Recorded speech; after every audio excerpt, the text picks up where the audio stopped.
So the other day, my anxiety was kind of getting the best of me while I was out shooting, and I found myself in this cemetery, which is not a place that I would normally go to photograph. But I was in this like mode of not thinking about compositions or even taking photos, but just like so deep in my own anxiety, and I just couldn't really get out of that mindset. But instead of quitting, which is what I wanted to do, I wanted to go home, call it a day, take a nap. I decided I was going to keep out and shoot as much as I could, do the best I could. And I took some images where I wasn't thinking.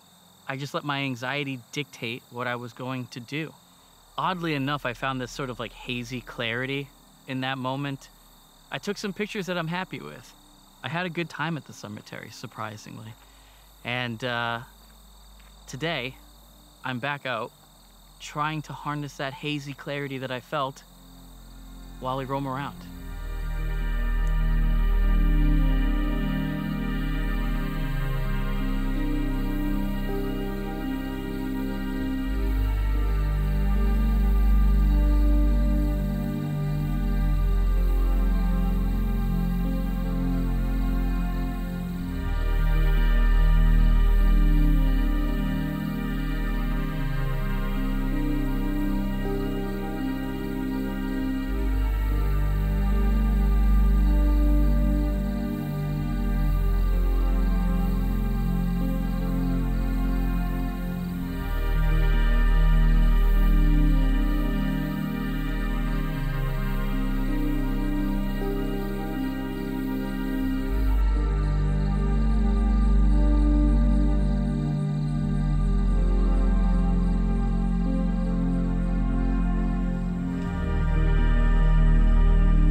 I've been driving around these back roads for hours, trying to find something that makes sense.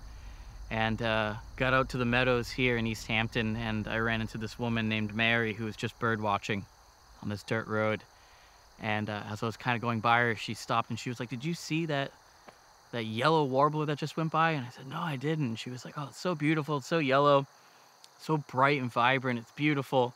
And we just started chatting. And 30 minutes went by just like that. She was such a sweet woman, so nice, so friendly. It was like two kindred spirits, strangers meeting by chance and feeling some sort of like real positive energy. She mentioned that a few times. She was like, "You have positive energy." And I said the same about her. It's funny how sometimes you meet somebody, a complete stranger, and they have such a positive attitude that it just sort of becomes your attitude. And that was exactly what that was like. And I got a few photographs of her. She was very funny. She was like, "I want to take a picture of me looking through my binoculars, staring at you as if I just saw a bird." And I was like, "I love that idea. Let's do it."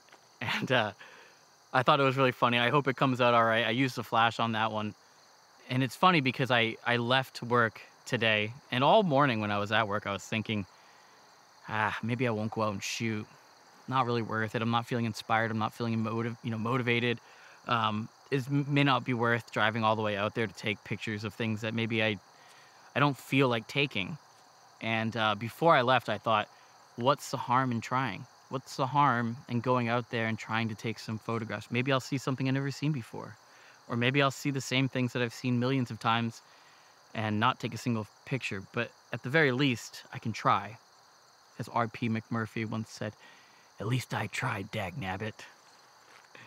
I love that line. But yeah, at least I tried, and I'm really happy that I tried because I wouldn't have met Mary. And whether or not those 3 images that I took of her are any good, I'm pretty happy with just meeting her. Yeah, sometimes that's all that matters. PMA, positive mental attitude, my friends. Stick with it. Don't let those negative thoughts intrude.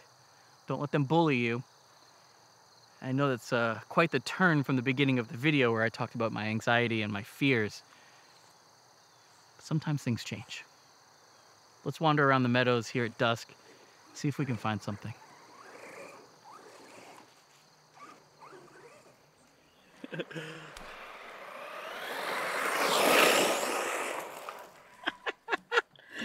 Actually, let me see if I can get a video. I go to Connecticut, over in RC Madness. They got outside jumps, tracks, and all that stuff.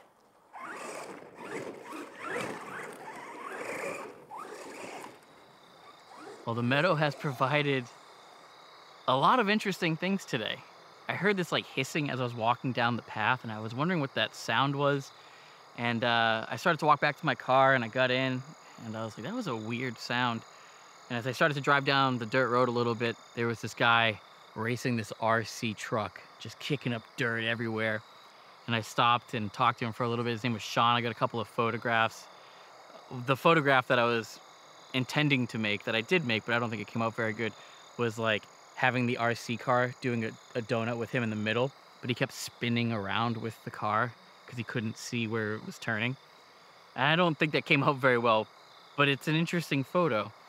And that's just one of the things I love about photography, is getting to see and meet strangers and have them talk about their passions.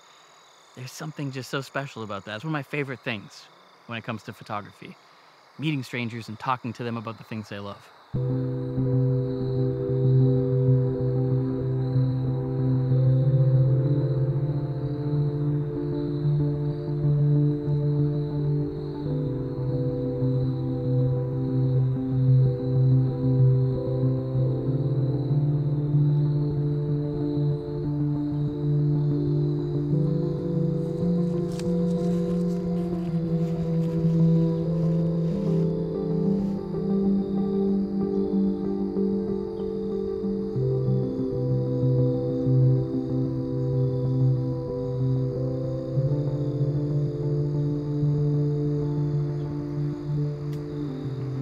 So as you may notice, I have a flash on here. Please note the masking tape as well. That's to help kill the harshness of this flash. This is a hot shoe flash made by Olympus. And I don't know the version, I don't know when it was made or how much it's going for on eBay.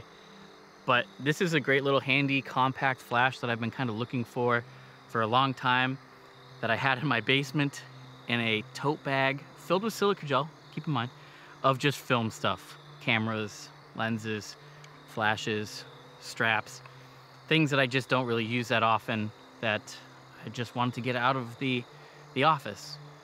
And I found it, and now it stays on my camera all the time. So you probably have seen it in the last few videos. You're probably gonna see it in all of my upcoming videos, because I'm starting to really love flash, despite me having absolutely no knowledge of how to actually use it.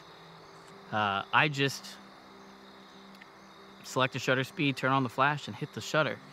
Very simple. Whatever my midtones are, I just speed the shutter speed up. I don't know if that's like a hack that people have known for, decades, but it works for me. That scene was 1/15 of a second in the shadows and 1/30th in the highlights, in the midtones. And then I just shot it at 1/60th with the flash. And maybe it'll turn out all right, maybe it won't. But at the end of the day, it's just a picture of a budding maple tree. So if it doesn't work out, it's not the end of the world. But that's my little pro tip from an amateur on how to use a flash. You can have that one for free. Or you can buy my masterclass. I don't have a masterclass. If you want to support me, you can by going to Patreon or Bandcamp. That's cool, but you don't have to. But you can. Let's keep wandering around the meadows.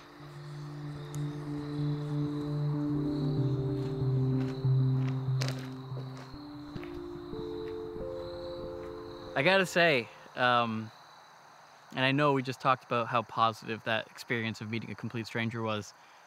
But as I've been wandering around the meadows more, I'm thinking more about perspective and how important perspective is, not with just photography, but in life. Um, and I think it's important to keep things in perspective. I often think and I often see photographs of people that I admire, um, like Brian Burks, for example. I love Burksy's work. I love everything that he's done lately, and I'm super proud of all the things that he's accomplished in such a short period of time, or at least what seems like a short period of time. I feel like I've known Berksy for a long time, even though we've never met. But just seeing his work and seeing his achievements, very proud of the boy. But it's important to keep things in perspective because it's really easy to see other people's success. And I know Berksy will sort of understand my point here, but it's important to keep things sort of level because success, if that's what you want to call it, is not linear. It's not, a continuous evolution. Sometimes there's regression, and that's okay. It's okay to regress. Just like everything else in the world, it's never a step forward and just prolonged steps forward. Sometimes it's a step back. And it's important to keep that stuff in perspective, that you can always improve, but you can always fall back.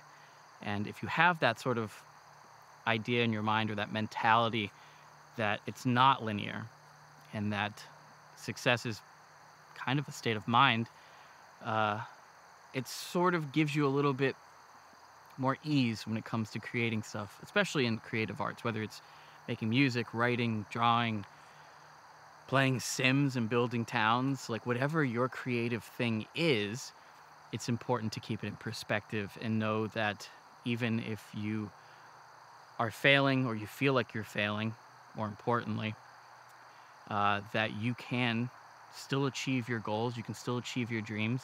Success is right on the horizon and you're only a few steps away.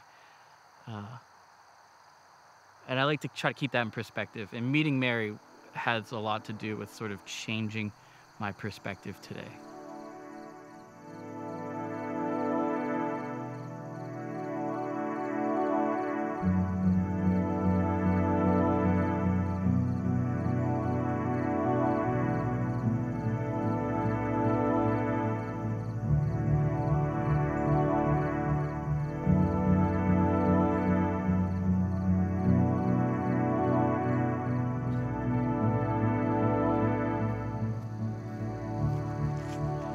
I always do that thing where I'm about to end my shot and I go like, okay, let's keep walking.